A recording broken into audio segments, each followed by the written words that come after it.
we are looking at how to pronounce these two words.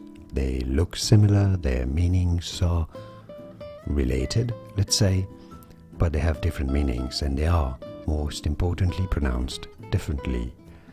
The top word is said as finale, the last part of a piece of music, an entertainment or a public event.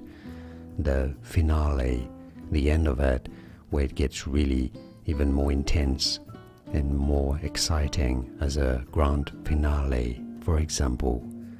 The bottom word is said as final, meaning the end of something or the last part of something, the final part, as in the final exam. Finale is the top word, final is the bottom word, and now you know.